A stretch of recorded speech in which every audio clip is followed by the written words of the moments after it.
I married triplets when I was 16 years old.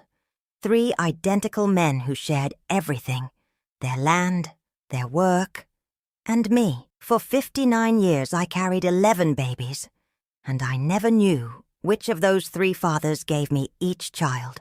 I'm Vesper Clark, 75 years old, and everybody in Millfield knows me as the quiet widow who brings peach cobbler to church potlucks. But they don't know the first thing about what I really lived through up in those hills of Sparrow's Gap. They see my weathered hands folded proper in my lap during Sunday service, my silver hair pinned neat, and they think they got me figured out. Just another old grandmother with her little secrets. Maybe a recipe she won't share, or a romance from way back when. Lord, if they only knew. For near 60 years I've kept this story buried deeper than winter roots. But something's been stirring in my chest lately, like a caged bird beating its wings. Maybe it's 'cause I can feel time running short, or maybe it's 'cause I see young women today, strong and free. And I want them to know that even when you think you got no choices left, even when the whole world feels like a trap with no way out, there's always a way to find your wings.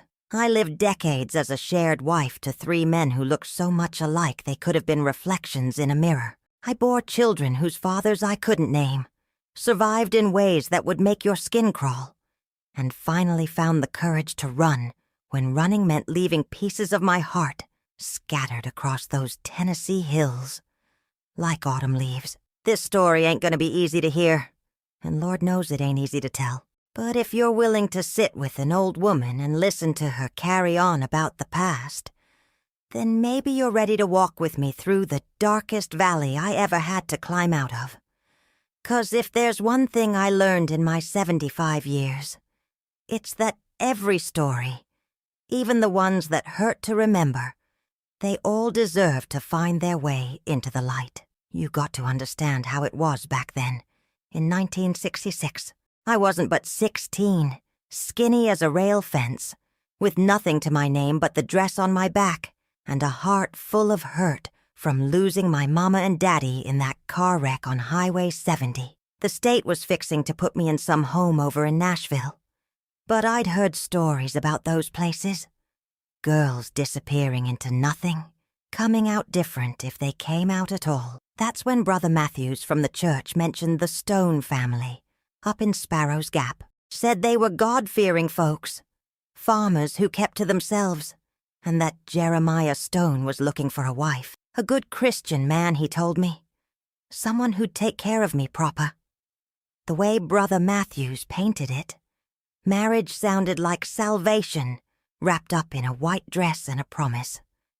I remember that first day I saw Jeremiah at the church social. He was tall and quiet, with these dark eyes that seemed to see right through you, and hands that looked like they could work miracles out of dirt and seeds. When he spoke to me, his voice was soft like summer rain, and he talked about his farm, about how peaceful it was up in those hills, away from all the noise and trouble of town. A woman needs protecting, he told me, standing there by the punch bowl while the other church ladies pretended not to listen. Especially a young one like you, all alone in this world. The way he said it made me feel like maybe I wasn't so alone after all. Maybe God had sent this quiet man with the gentle voice to be my answer, my refuge from a world that had taken everything I'd ever loved. But Lord help me, I was just a child playing dress-up in grown-up problems. I thought I knew what marriage meant, a house to keep, meals to cook. Maybe babies someday when I was ready. I thought I understood what it meant to be a wife. I didn't know I was about to become something else entirely.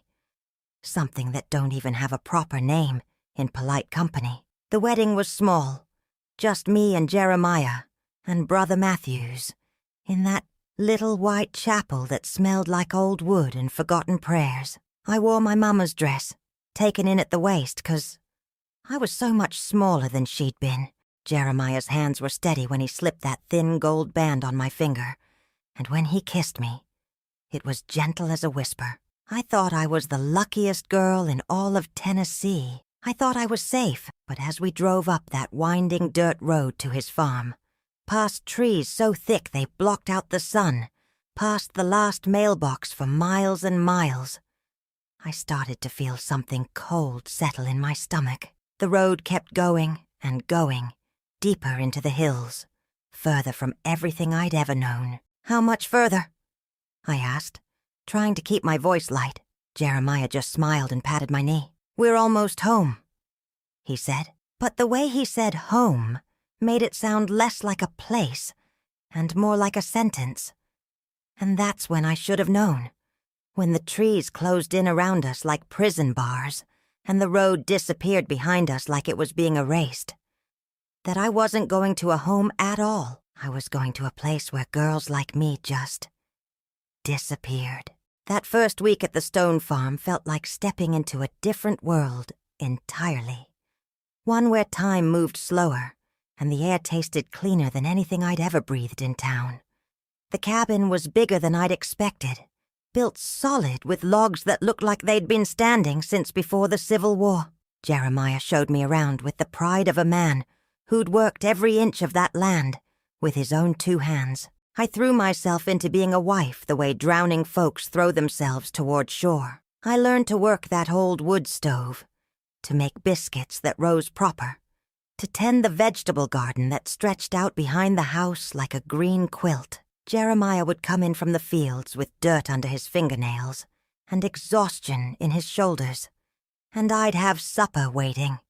Cornbread and beans, fried chicken when we could spare it, sweet tea that reminded him of his mama's recipe. Those first few days I felt something I hadn't felt since, before my parents died. Useful. Needed. Like maybe I belonged somewhere after all. Jeremiah wasn't much of a talker, but he'd nod when the biscuits came out just right or touch my shoulder, gentle when he passed behind my chair at the dinner table. Small kindnesses that made me think maybe this marriage might grow into something real and warm. I started to notice things about him that made my young heart flutter in ways I didn't quite understand yet. The way he'd hum old hymns while he worked, his voice carrying across the fields like a prayer. How his hands, so big and calloused from farm work, could be tender as anything when he helped me down from the wagon. The way he'd pause in his reading of scripture at night and look at me like he was seeing something precious he'd never expected to find. But it was the isolation that should have worried me more. That dirt road that led to the farm. It was the only way in or out, and it wound through hills so thick with trees you couldn't see more than 20 yards in any direction. No neighbors close enough to hear you holler. No other lights visible once the sun went down. Just us and all that green silence pressing in from every side.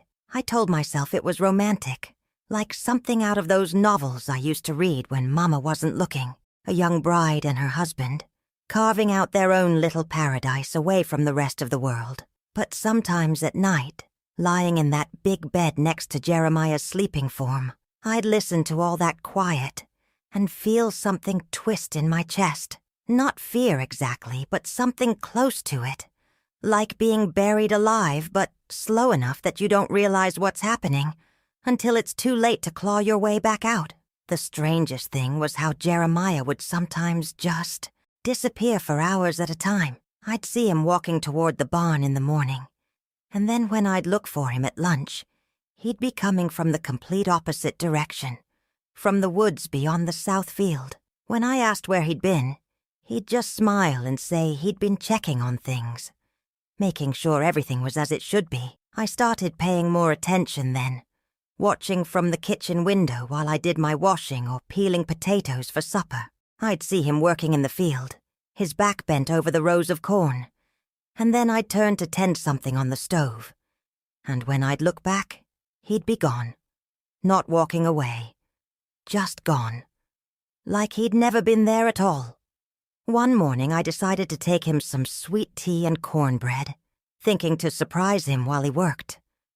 I walked out to where I'd seen him, following his footprints in the soft earth. But when I got to the spot, there was nobody there, just the corn rows stretching out in perfect lines, and a feeling in the air like somebody had been watching me. I was standing there holding that pitcher of tea and wondering if I was losing my mind when I heard his voice behind me, asking if I needed something. I spun around so fast I nearly dropped everything.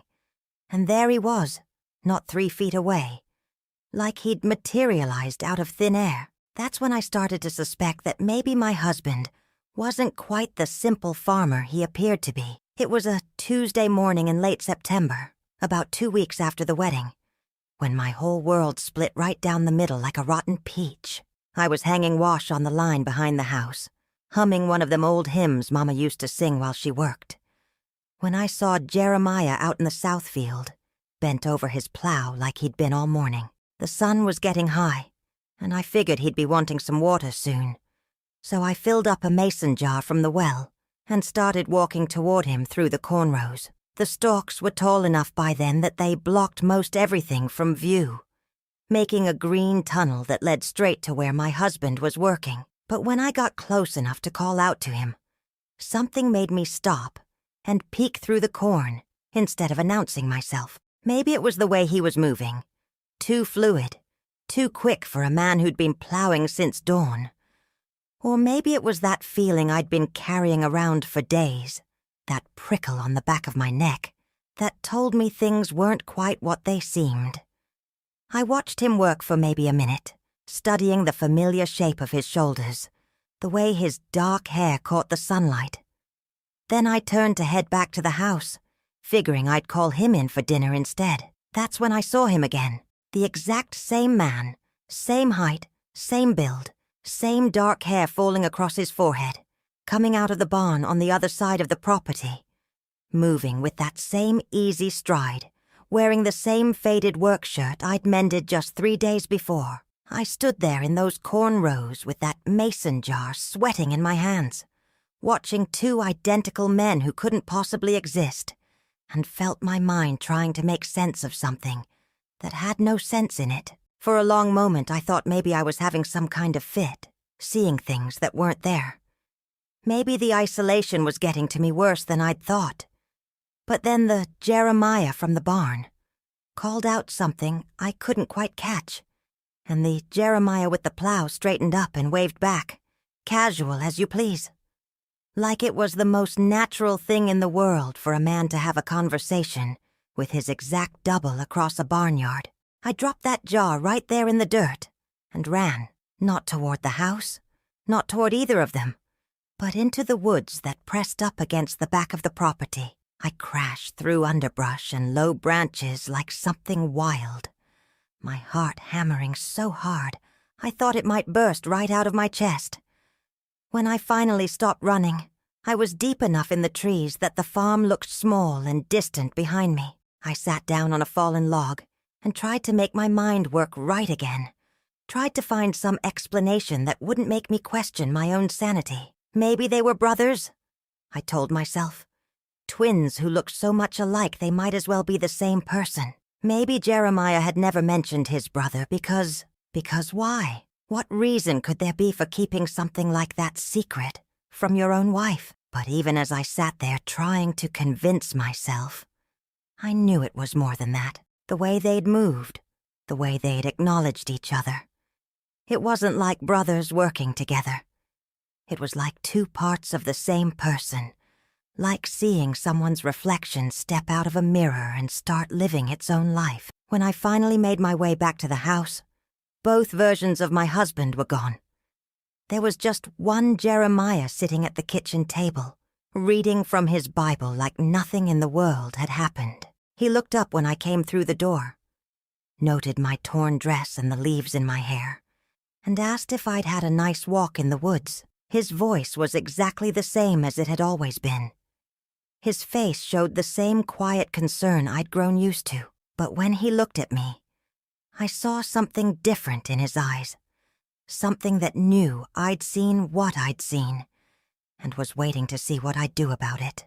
That night, lying in bed next to him, I stared at the ceiling and tried to figure out if I was married to 1 man or 2. And if it was 2, what did that make me?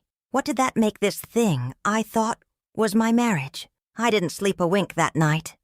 Every time Jeremiah shifted in his sleep, I wondered if he was the same man who'd kissed me goodnight, or if somehow, in the darkness, he'd become someone else entirely. By morning, I knew my life had changed forever. I just didn't know yet how much worse it was going to get. 3 days passed after I saw what I saw in that cornfield.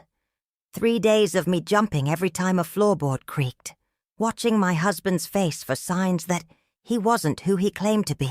I kept thinking maybe I'd imagined it all. Maybe the loneliness and the strangeness of being so far from everything I'd ever known had made my mind play tricks on me. But then came Saturday evening, and with it, the truth that would change everything I thought I knew about the life I'd married into. I was in the kitchen, my hands deep in dishwater, when I heard voices outside.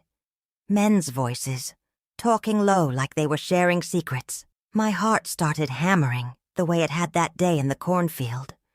But I told myself it was probably just Jeremiah talking to a neighbor. Maybe someone come by to borrow tools or ask about buying corn. Then I heard Jeremiah's laugh from the front porch, followed by another laugh that sounded exactly the same, and then a third one that might as well have been an echo of the first two.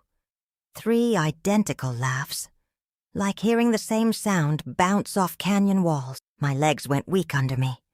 I gripped the edge of that old porcelain sink so hard my knuckles went white, and I made myself walk to the kitchen window, made myself look out even though every part of me was screaming not to. There they were, 3 men sitting on my front porch, like it was the most natural thing in the world.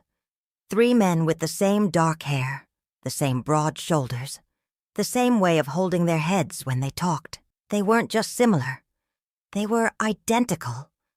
Like God had made one man, and then decided to make 2 more, exactly like him. I watched them sit there passing around a jar of what I knew was Jeremiah's corn whiskey.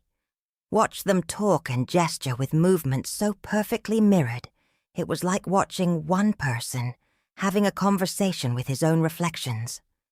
And that's when the oldest one, the one I'd been calling my husband, looked directly at the kitchen window where I was standing. He smiled at me, that same gentle smile that had made me feel safe in the church social all those weeks ago, and he raised his hand in a little wave, like he was inviting me to come out and meet his brothers properly, like this was just another normal Saturday evening on the Stone family farm. I backed away from that window so fast I knocked over a chair. My mind was reeling, trying to piece together what this meant, what I'd gotten myself into, the marriage ceremony, the gentle courtship, the quiet weeks of learning to be a wife. Had it all been some kind of lie? Some kind of trap I'd walked into with my eyes wide shut? That's when I heard footsteps on the porch, heard the front door open and close. I pressed myself against the kitchen wall and listened to them come inside. 3 sets of boots on the wooden floor, 3 voices talking in voices so identical I couldn't tell where one ended and another began. Then Jeremiah appeared in the kitchen doorway. Just Jeremiah, looking exactly like he always had, with that same quiet expression and those same dark eyes that had made me feel so safe. He told me his brothers had come to visit, said they'd be staying for supper and maybe the night, said their names were Jedediah and Josiah, and they were good Christian men just like him, farmers who worked land further up in the mountains where the soil was too rocky for much more than hunting and trapping. I nodded and smiled and went through the motions of being a good wife, setting extra places at the table, frying up more chicken, making enough biscuits to feed 3 men instead of 1. But my hands were shaking so bad, I could barely hold the skillet steady, and I kept looking at their faces, trying to find some small difference, some way to tell them apart. There wasn't any. They were like 3 versions of the same person, down to the way they held their forks and the rhythm of their breathing. The only thing that marked them as separate people was the way they looked at me. Jeremiah, with that familiar gentle concern, Jedediah with something that might have been curiosity, and Josiah with an expression I couldn't read at all. After supper, they sat on the front porch talking while I cleaned up the dishes. I could hear their voices through the kitchen window, but I couldn't make out words. Just the low murmur of conversation that sounded like one man talking to himself. When I finally went to bed that night, Jeremiah was already there, reading his Bible like he did every evening. He looked up when I came in, smiled that familiar smile, and patted the bed beside him. But as I lay down next to him, I couldn't shake the feeling that something fundamental had changed. Not just because of his brothers, but because of the way they'd all looked at me during supper. Like they were seeing something I didn't understand yet. Like they knew something about my future that I didn't. I stared at the ceiling and listened to Jeremiah's breathing settle into sleep. And I wondered what exactly I'd agreed to when I'd said those wedding vows. What promises I'd made without knowing what they really meant. Because looking at those 3 identical faces across my dinner table, I'd started to suspect that they're in the eyes of the Stone family. I wasn't just Jeremiah's wife. I was something else entirely. Something that belonged to all of them in ways I was just beginning to understand. The brothers stayed for 3 days, and each morning I woke up hoping it had all been some kind of fever dream. But there they'd be at my breakfast table, 3 identical faces looking back at me over their coffee cups, making the same small talk about weather and crops like this was the most normal thing in the world. On the second morning, while I was hanging wash on the line, I overheard them talking in voices just low enough that I had to strain to catch the words. They were standing by the barn, passing around that jar of corn whiskey, even though the sun wasn't hardly up good. And I heard Jedediah mention something about the old ways and keeping the line pure. That phrase, keeping the line pure. It sent something cold crawling up my spine like a snake in winter grass. I'd heard talk like that before. Whispered conversations between the old folks at church about families, up in the deep mountains who did things different, who had their own rules that didn't match up with what the rest of the world considered proper. But I pushed those thoughts away, told myself I was just letting my imagination run wild. These were good Christian men, after all. They said grace before meals, quoted scripture, talked about the church they attended further up in the hills, where their preacher still held services in the old tongue. On the 3rd day, while I was kneading bread in the kitchen, Josiah came inside by himself. He moved around the room like he was familiar with every corner of it, opened the icebox like he had every right to, helped himself to a glass of milk like this was his house too. When he caught me watching him, he smiled, that same smile all 3 of them wore, but somehow different on his face. More knowing, maybe. More dangerous. He told me I was prettier than Jeremiah had described, said I reminded him of their mother when she was young. Then he reached out and touched my hair. Just a brief contact that made every muscle in my body go rigid with fear. The way he touched me wasn't like a brother-in-law being friendly. It was like someone examining something they were thinking about buying, testing the quality, checking for flaws. That night at supper, I noticed how they talked about me, like I wasn't sitting right there at the table with them. They discussed my cooking, my way with the garden, how well I kept house. Like I was some kind of prized heifer they were evaluating for breeding purposes. And all the while Jeremiah sat there nodding along, like this was perfectly normal. Like his brothers had every right to discuss his wife's qualities and shortcomings over their evening meal. After the dishes were washed and put away, Jeremiah walked his brothers out to their horses. I watched from the kitchen window as they stood by the barn, heads bent together in conversation that looked more serious than anything they'd discussed inside the house. When Jeremiah came back in, he had a strange expression on his face, excited and nervous at the same time, like a man who'd just made a deal he wasn't entirely sure about. He told me his brothers would be coming back soon.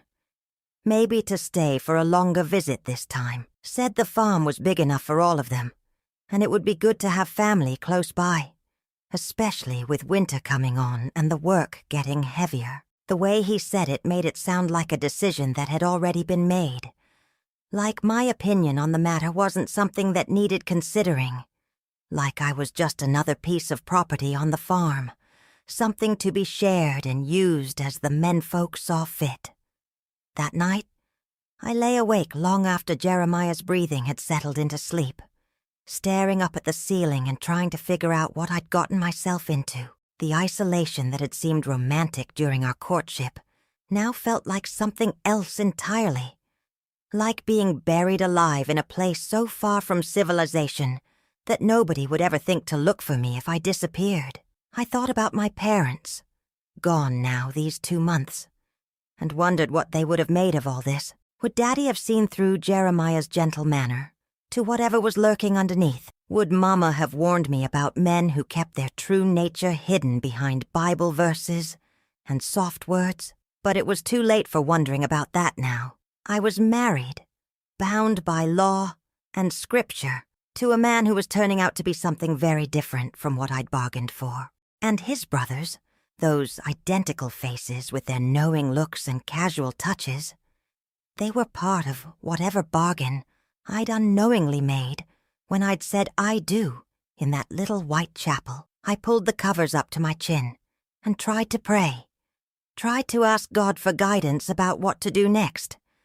But the words wouldn't come, like even the Almighty had turned his face away from whatever was happening in this isolated valley. All I could do was lie there in the dark and wonder how long it would be before Jedediah and Josiah came back to claim whatever it was they thought I owed them. And somewhere deep in my heart, in a place I didn't want to acknowledge yet, I was starting to suspect I already knew the answer. The brothers came back 2 weeks later, just as the first frost was settling on the pumpkins, and the leaves were turning colors that reminded me of fire. This time they didn't come as visitors. They came with wagons full of belongings, with tools and furniture and everything a man needs to make a place his permanent home. I watched from the kitchen window as they unloaded their lives onto my front yard, and I knew, without anyone having to tell me, that this was the end of whatever normal marriage I thought I'd been living. Jeremiah came inside while his brothers were still hauling boxes, and he sat me down at the kitchen table like he had something important to discuss. He told me about the Stone family traditions, about how things had been done for generations up in these mountains. Said his grandfather and his grandfather's brothers had lived the same way, and their fathers before them, going back to the old country where such arrangements were not only accepted, but expected. The land, he explained, was too precious to divide. The bloodline was too pure to dilute with outsiders. And a woman, especially a young, fertile woman like myself, was too valuable to waste on just one man when she could help ensure the survival of the entire family line. I sat there listening to him talk about me like I was a broodmare, feeling something inside my chest curl up and die. This gentle man, who'd courted me with soft words and Bible verses, who'd made me feel safe and cherished during those first weeks of marriage, he was explaining to me that I'd never been his wife at all. I was the family's wife, property to be shared among the 3 brothers, a vessel for carrying on their precious bloodline, a way to keep their inheritance intact while producing the next generation of stone men. When I tried to argue, tried to tell him that wasn't what I'd agreed to when I married him, he just looked at me with those dark eyes gone cold and reminded me that I had nowhere else to go. No family, no money, no skills that would let me survive on my own in a world that didn't look kindly on women who left their husbands.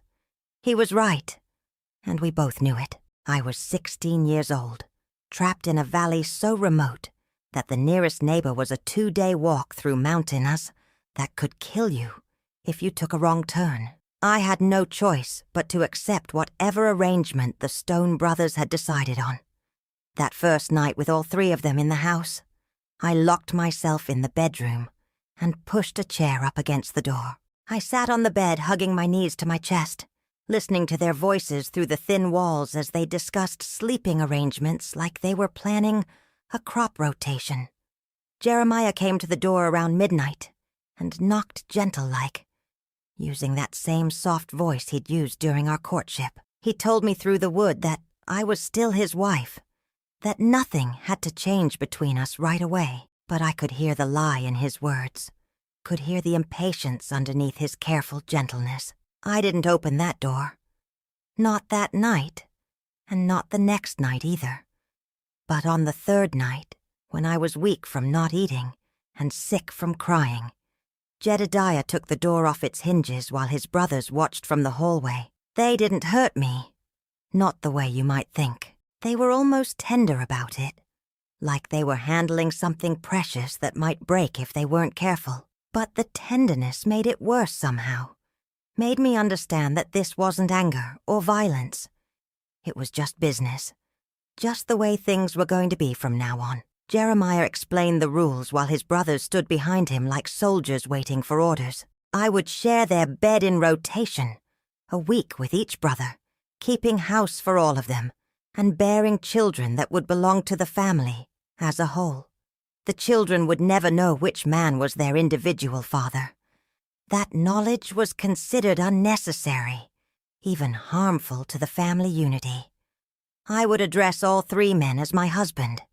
I would show them equal affection, equal obedience, equal devotion. Any attempt to show preference for one over the others would be seen as a betrayal of the family trust. And if I ever tried to leave, if I ever spoke of these arrangements to anyone outside the family, they would hunt me down and bring me back, because I wasn't just Vesper Stone anymore.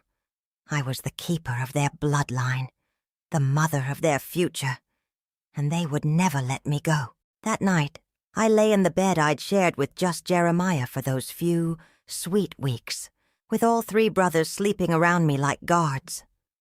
I stared up at the ceiling and tried to remember what it felt like to be a person instead of property, what it felt like to have choices and dreams and a future that belonged to me. But those memories were already starting to fade, like morning mist burning off under a hot sun. By dawn, I could barely remember the girl who'd walked down that church aisle in her mother's wedding dress, believing in love and happy endings, and all the lies that foolish young girls tell themselves about what marriage means. That girl was gone forever, and in her place was something else, something that belonged to three men who looked identical, but whose touches I was already learning to tell apart in the dark. Time moves different when you're living in a cage, even a cage as big as a mountain farm. Days blurred into weeks, weeks into months, and before I knew it, I'd been carrying the first baby for near 8 months, without ever knowing which of my 3 husbands had fathered the child growing inside me. That was the cruelest part of their arrangement. Not just the sharing of my body, but the deliberate confusion they created about everything that came from it. They took turns with me like clockwork, switching every Sunday night after evening prayers, and they made sure I never knew which man's seed had taken root. The baby came in the spring of 1967, a boy with dark hair and those unmistakable stone eyes. They named him Samuel, and all 3 men claimed him equally, taking turns walking the floor when he cried, teaching him his first words, showing him how to hold a fishing pole. To anyone watching, it might have looked like the most loving family you ever saw, but I knew better.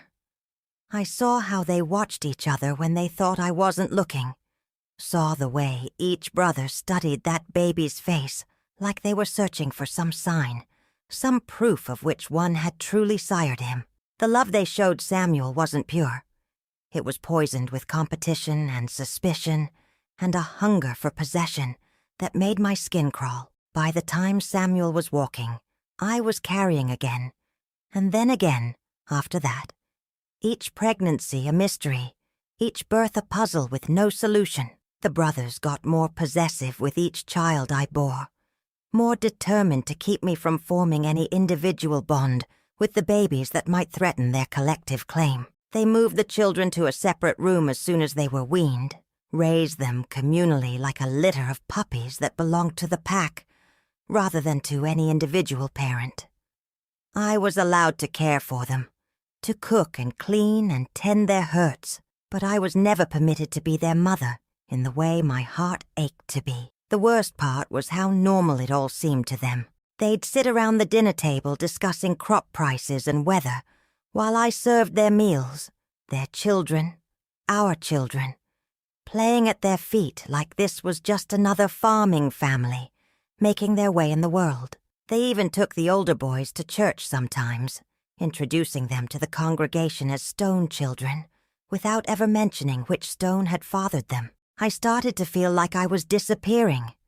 Like with each passing year I became less of a person and more of a function. The woman who cooked their meals, washed their clothes, bore their children, and warmed their beds in careful rotation. Even my own children looked at me more like a servant than a mother, because that's what I'd been trained to be. But the isolation was what nearly broke me in the end. Those mountain roads that had seemed so peaceful during my courtship became like prison walls as the years wore on. No visitors except for the occasional traveling preacher who'd stay for supper and prayers before moving on.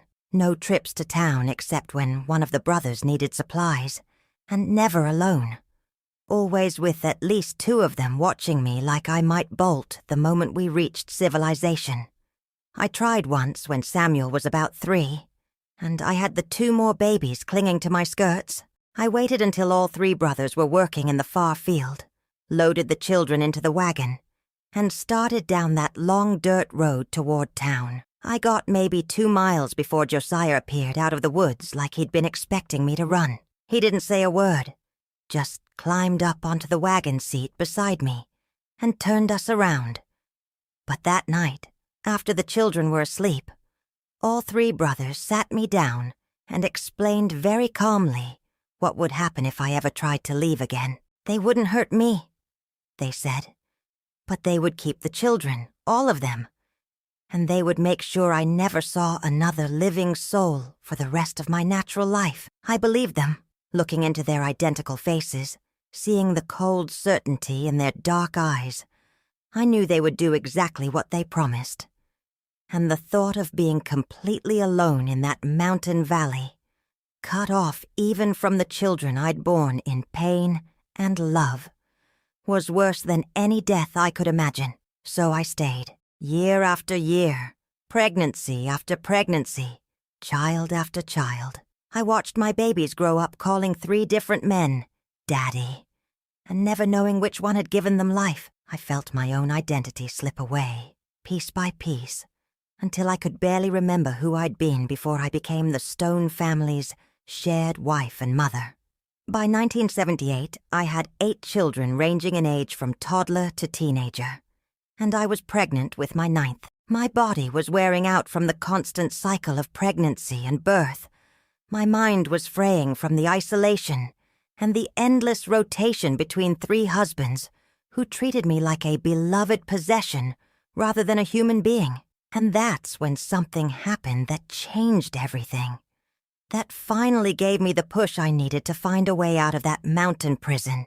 That's when I discovered something about my oldest boy, Samuel, that made me realize just how deep the Stone family's sickness really ran, and how far they were willing to go to keep their precious bloodline pure. Samuel was 11 years old when I caught him studying his reflection in the old mirror by the wash basin, turning his face this way and that, like he was looking for something specific. When he saw me watching, he asked me the question I'd been dreading for years. Which one of his daddies was his real daddy? I gave him the answer I'd been taught to give, that all 3 men were his fathers equally, that the Stone family didn't believe in singling out individual parents. But Samuel was smart, smarter than any 11-year-old had a right to be, and he looked at me with those dark stone eyes and said he knew I was lying. That's when he told me what he'd overheard the men discussing the night before, when they thought all the children were asleep. They'd been talking about his future, about how he was almost old enough to start learning the real family traditions, how he'd need to understand his role in keeping the bloodline pure when his time came. The way Samuel said it, with that mixture of pride and confusion that breaks a mother's heart, I knew exactly what they meant. They were planning to teach him the same lessons they'd taught each other, generation after generation. That women were property to be shared among the stone men, that children belonged to the family as a whole, that the continuation of their precious bloodline was worth any sacrifice, any cruelty, any perversion of what love and family were supposed to mean. But Samuel was different from his fathers, different from the generations of stone men who'd accepted these twisted traditions without question. He had questions they couldn't answer, doubts they couldn't dismiss. And I realized that if I didn't get him away from this place soon, they would break that questioning spirit and mold him into another version of themselves. That night, after all three husbands had settled into their evening routines, I made a decision that had been building in my heart for months. I couldn't save all my children. They were too many, too scattered in age, too attached to the only life they'd ever known. But I could save the youngest ones, the ones who hadn't been completely shaped by the Stone family's poison yet. I started planning my escape like other women plan their weekly menus, carefully and quietly, and with attention to every detail that could mean the difference between freedom and a lifetime of even worse captivity. I knew I'd only get one chance, and if I failed, they'd make sure I never had another. Over the following weeks, I began gathering supplies bit by bit. A little money skimmed from the household expenses, clothes for me and the 5 youngest children, packed away in an old feed sack and hidden in the root cellar. Food that would travel well, jerky, dried fruit, hardtack biscuits that would keep us alive on the road. The hardest part was deciding which children to take and which to leave behind. Samuel, despite his questions and doubts, was already too old, too set in his ways, too loyal to the men he called father. The 3 older girls had been trained from birth to accept their role as future Stone family women. They would fight me if I tried to take them. But the 5 youngest, ranging in age from 2 to 7, they still had a chance to grow up believing they were worth more than their bloodline and their ability to bear children. I chose a night in late October when all 3 brothers would be away until morning, helping a neighbor with his harvest. It was the first time in 12 years that I'd been left alone on the farm with just the children. And I knew it was a sign from God that my time had come. I waited until the older children were sound asleep, then gathered up my 5 youngest babies. Little Mary, barely 2 years old, David, who was 4, the twins Ruth and Rachel, who were 5, and John, who had just turned 7. I dressed them warm against the mountain cold, whispered promises I hoped I could keep about the adventure we were going on, and loaded them into the old wagon I'd hitched in secret. The hardest moment was leaving Samuel and the others behind. I stood in the doorway of their room, watching them sleep, and felt my heart tear clean in 2. They were my babies, too, born from my body, nursed at my breast, loved with every fiber of my being. But I knew that taking them would mean losing all of us, and saving some was better than saving none. I left a note on the kitchen table. Not an explanation, because there was no explaining what I was doing that they would understand, but a prayer that someday my children would forgive me for the choice I'd made, and that someday they'd understand that a mother's love sometimes means letting go. Then I climbed up onto that wagon seat, took one last look at the only home my younger children had ever known, and started down that long dirt road toward whatever freedom I could find in the world beyond the mountains.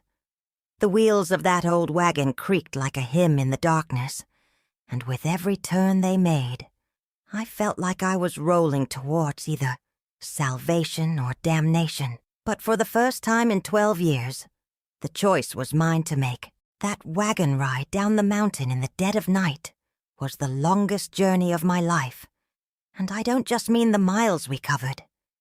Every creak of the wheels, every shadow that moved in the woods alongside the road, every sound that might have been hoofbeats behind us, it all felt like the difference between life and death, between freedom and a hell I couldn't bear to imagine. The children woke up one by one as we traveled, confused and frightened by the strange adventure their mama had dragged them into. Little Mary cried for her blanket, the one I'd had to leave behind. David kept asking where we were going, why we were traveling in the dark when his daddies would come find us. Each question was like a knife in my chest, because I didn't have answers that would make sense to their young minds. How do you explain to a 7-year-old that the men he calls father aren't the kind of fathers children are supposed to have? How do you tell babies that the home they've known all their lives is really a prison, and that Mama is stealing them away to save their souls? By dawn, we'd made it to the main county road, but I knew that wasn't nearly far enough. The Stone brothers would wake up, find us gone, and come hunting. They had horses that could move faster than our old wagon, and they knew every trail and shortcut in these mountains better than I knew my own children's faces. I pushed that tired old horse harder than I should have, knowing that every mile between us and the farm was a mile closer to safety. The children were hungry and cranky, asking for breakfast and their usual morning routine, but I didn't dare stop long enough to fix them a proper meal. We ate hardtack and dried fruit while the wagon kept rolling, and I told them stories to keep them distracted from the fear that was eating me alive from the inside. It was around noon when I heard what I'd been dreading since we left, the sound of hoofbeats behind us getting closer. I looked back and saw them through the dust our wagon wheels had kicked up. 3 riders on horseback, moving with the kind of purpose that told me our running time was over. My heart nearly stopped when I recognized the shapes of those riders, the way they sat their horses, the familiar silhouettes that had dominated my life for 12 long years. Jeremiah, Jedediah, and Josiah, coming to collect what they considered their property. I whipped that poor horse harder than I'd ever whipped any creature, trying to squeeze more speed out of our escape. But a wagon full of children and household goods can't outrun 3 determined men on horseback, and within minutes they were alongside us, then in front of us, blocking the road with their horses and their grim, identical faces. Jeremiah was the one who spoke, his voice as calm and reasonable as if he was discussing the weather. He told me to turn the wagon around, that we were going home where we belonged, that this foolishness had gone on long enough. He didn't sound angry. That would have been easier to bear. He sounded disappointed, like I was a child who'd tried to run away from home and needed to be gently corrected. But it was Jedediah who made the threat that showed me just how far they were willing to go to keep their family intact. He rode his horse up close to the wagon, close enough that I could see the cold certainty in his eyes, and he told me that if I didn't come home willingly, they would take the children anyway and make sure I never saw another living soul for the rest of my days. They would lock me in the root cellar, he said, bring me food and water enough to keep me alive, but I would never again feel sunlight on my face or breathe free air. I would spend whatever years I had left in darkness, knowing that my children were growing up above me, forgetting I'd ever existed. And looking at his face, at all 3 of their faces, I knew they meant every word. These weren't men who made idle threats. These were men who'd built their entire lives around control and possession. And they would do whatever it took to maintain that control. That's when little John, my 7-year-old boy who'd inherited his mama's stubborn streak, along with the Stone family's dark eyes, stood up in the wagon and told his daddies to leave us alone. His voice was high and scared, but there was steel underneath it, the same steel I'd been trying to find in myself for 12 years. The look that passed between the 3 brothers when they heard John's defiance was like watching storm clouds gather. I saw something in their identical faces that I'd never seen before.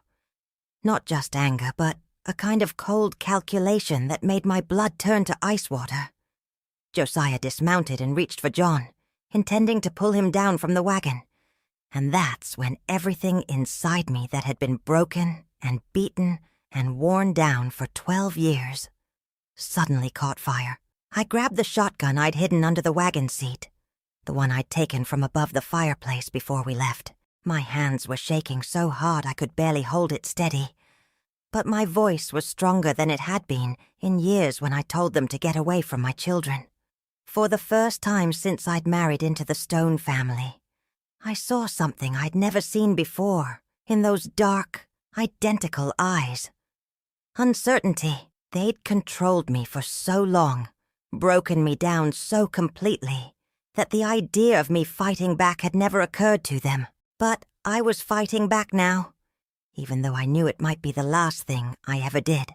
Because sometimes a mother reaches a point where she'd rather die free than live in chains, where she'd rather face whatever comes than watch her children grow up in the same hell that had swallowed her whole. The three brothers stood there in that dusty road, staring at the woman they'd thought they owned, and for the first time in 12 years, I stared back, and that's when I knew that whatever happened next would change all our lives forever.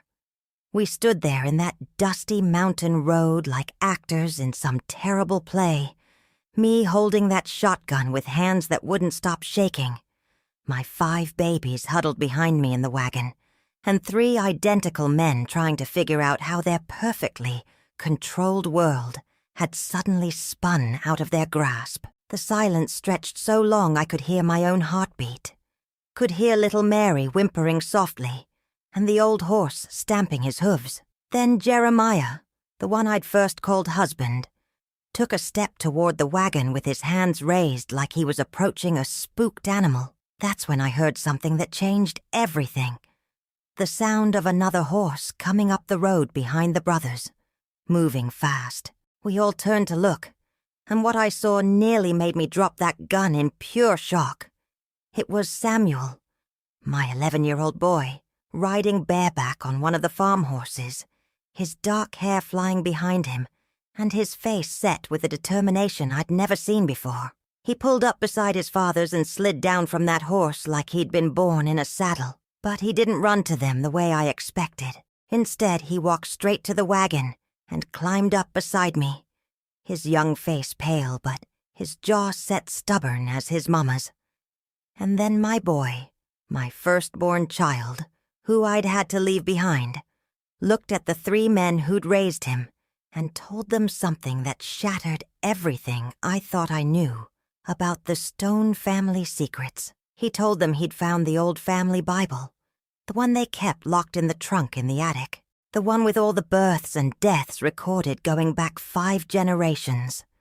And what he'd discovered there had made him understand why his mama had run, why she'd been right to run, and why he was going to help her get away. The Stone family tradition wasn't just about sharing wives and keeping bloodlines pure. It was about something much darker, much more twisted than even I had understood. The women who'd married into the Stone family over the generations.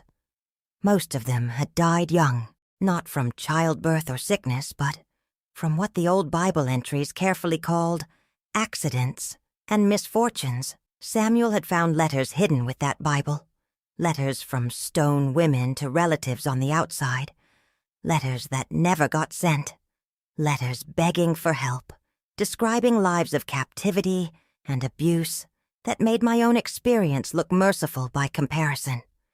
Letters that stopped abruptly, followed by death entries in the family record. And the children from these unions, the boys were raised to continue the family traditions.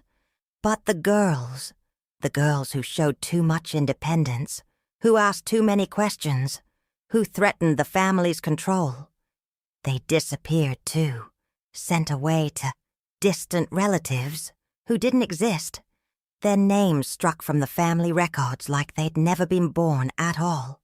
My Samuel, brilliant and questioning and too smart for his own good, had pieced it all together. He'd realized that his mama wasn't just another Stone family wife.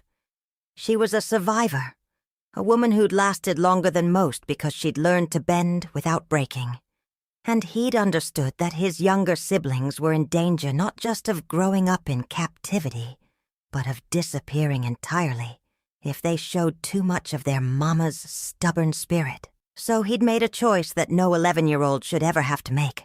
He'd chosen to help his mama escape, knowing it meant he might never see her again, knowing it meant staying behind to protect the older children who couldn't be saved. The 3 Stone brothers stood there listening to their son, their shared son, who they'd raised to be their successor, tear apart the foundation of everything they believed in. And I saw something in their faces I'd never seen before. Shame, not regret for what they'd done, but shame at being exposed, at having their carefully hidden secrets dragged into the daylight. Jeremiah was the first to speak, his voice tight with barely controlled fury. He told Samuel that he'd misunderstood what he'd found, that the family traditions were sacred, that everything they'd done had been for the good of the bloodline and the preservations of their way of life. But Samuel just shook his head and climbed down from the wagon. He walked over to Jedediah's horse and took something from the saddlebags, something that made all 3 brothers go rigid with shock. It was a knife, old and worn, but sharp enough to catch the sunlight like a promise. The same knife, Samuel told us, that had been used to carve the initials of disappeared stone women into the big oak tree behind the family cemetery. The same knife mentioned in those hidden letters as the tool used to settle family problems that couldn't be handled any other way. My boy held that knife up for all of us to see. And then he did something that took more courage than anything I'd ever witnessed. He threw it as hard as he could into the woods beside the road, where it disappeared into the underbrush with a sound like a whispered prayer. And then he looked at the 3 men who'd been his fathers and told them that the Stone family tradition was ending with him, that he would never take a wife the way they had taken wives, never treat children like property, never continue the cycle of secrets and shame that had poisoned 5 generations of his family. The look that passed between the 3 brothers then was like watching something die, their perfect unity, their shared purpose, their absolute certainty about their place in the world. It all crumbled in the face of one 11-year-old boy's refusal to inherit their sins. That's when Josiah, always the quietest and most dangerous of the 3, made his move toward the wagon. But Samuel stepped between us, still just a child but standing like a man. And something in his face made Josiah stop in his tracks, because Samuel looked like them. He had their dark hair, their strong jaw, their penetrating stare. But in that moment, he also looked like something they could never be. Free. Free of their traditions, their controls, their twisted version of what family was supposed to mean. And I realized that my boy had given me the greatest gift any child could give a parent, the chance to break the chain, to end the cycle, to make sure the poison stopped with our generation. I kept that shotgun trained on the 3 Stone brothers, while Samuel helped his younger siblings down from the wagon. We left everything behind, the wagon, the horse, even the few possessions I'd managed to pack. Samuel had stolen money from the strongbox where they kept the farm's earnings, enough to buy bus tickets to a city where we could disappear completely. The last thing I saw as we walked away down that mountain road was 3 identical men standing in the dust, looking smaller and more ordinary than they'd ever looked in my life. The mystery was gone, the power was broken, and they were just 3 aging bachelors who'd lost everything they'd tried so hard to control. Samuel stayed with us for 3 days, long enough to see us safe on a bus to Memphis, long enough to make sure we had somewhere to go and someone to help us start over. Then he went back to the mountain, back to protect his older siblings until they were old enough to make their own choices about the Stone family legacy. I haven't seen him since, though I get letters sometimes, unsigned letters that tell me he's well, that he's finished school, that he's found work in a town far from Sparrow's Gap, letters that tell me the older children are growing up different than their fathers, that the girls won't be trapped the way I was trapped, that the boys are learning what real love looks like, instead of possession disguised as devotion. Today I live in a small apartment in Jackson, Tennessee, with my 5 youngest children, who are growing up free and strong and certain of their own worth. They know their mama's story now, the whole truth of where they came from and why we had to run. And they know that sometimes love means breaking away from everything you've ever known in order to save what matters most. I've learned that courage isn't something you're born with. It's something you find when the alternative is losing yourself completely. I've learned that family isn't always about blood, but about the people who choose to protect and cherish each other. And I've learned that it's never too late to start over, never too late to choose freedom over safety, truth over tradition.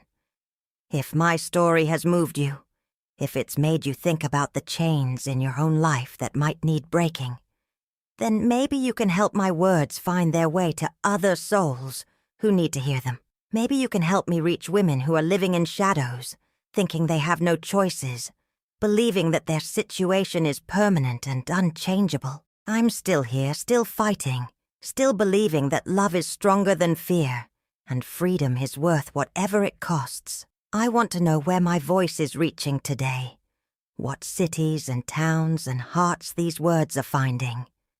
Tell me where you're listening from, because knowing my story has traveled beyond those Tennessee mountains gives me hope that no woman has to stay buried in the darkness forever. And if you think there are others who need to hear that they can break free, that they can choose their own path no matter how impossible it seems, then help my voice find them.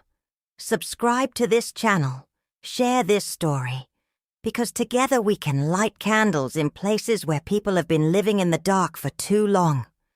Every voice matters, every story has power, and every woman deserves to know that she's worth more than whatever cage someone else has built around her. That's the truth I learned in my 75 years, and it's the truth I'll keep telling until my voice gives out or my time runs short. Because some stories need telling, and some chains need breaking, and sometimes one woman's courage to speak up is all it takes to help another woman find her way home to herself.